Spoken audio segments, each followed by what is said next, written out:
vetëm prej 2021 deri në 2025 në nëndor janë importu gjeneratorë në vlerë prej dikon 38,2 milion euro. Domethënë kjo tregon se qytetarët e Republikës Kosovës janë shkput më prej institucioneve të tyne, edhe prandaj edhe nëse ndalet energji elektrike ata e gjeni zgjidhje. Patjetër qytetarët nuk e di se si mund ta pranojnë këtë fakt që të kemi ndërprerje të energjisë elektrike të paplanifikume, edhe nëse janë të paplanifikume, janë edhe shumë gjata, dhe në anën tjetër kemi edhe çmime shumë të larta tani në fund të muajit që i pagujmë çmime ose fatura që janë aq larta, qytetarët i pranojnë këto edhe nuk ka reagime, domethënë kjo është shumë vështirë me u spjegu. Në një farë forme disi opinioni publik mirët edhe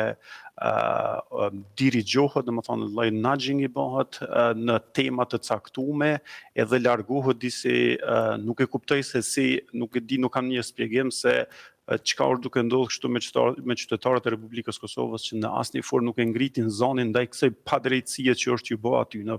për shkak se qytetarët e Republikës Kosovës, ta them kështu shkurt, të gjitha një pjesën më të madhe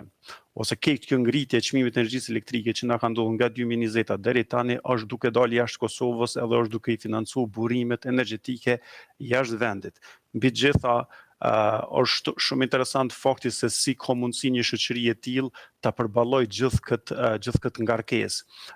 Më ra rasti me i marrë me analizu dhënat e doganës Kosovës, edhe aty shihet shumë qartë mungesa e besimit të qytetarëve në institucionet e vendit. Ajo vret në numrin e gjeneratorëve që janë blej. Është me thonë tragjike me pase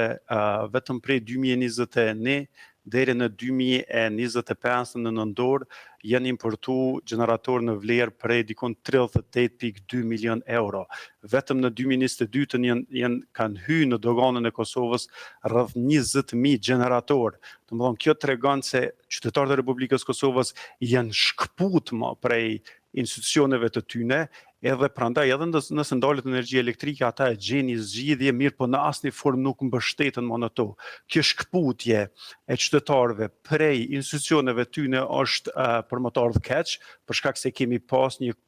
pas periudhën 90-99 që ne kemi luftuar që të kemi institucionet tona, të kemi shtetin tonë i cili kujdeset për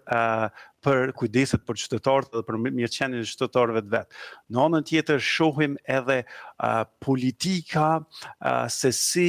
mundohet disi me sanu situatën, mirë po këto sanime që i bëjnë, ata vetëm se e përkeqësojnë gjenjen si rezultat i ignorancës së tyre. Para mendoni vetëm me i analizu numrin e kondicionerëve këtyre, klimave që po instalohen nëpër shtëpi, është tragjike se si është rrit ai numri i tyre tu e ditë gjithë këta mbështeten në sistemin elektroenergjetik.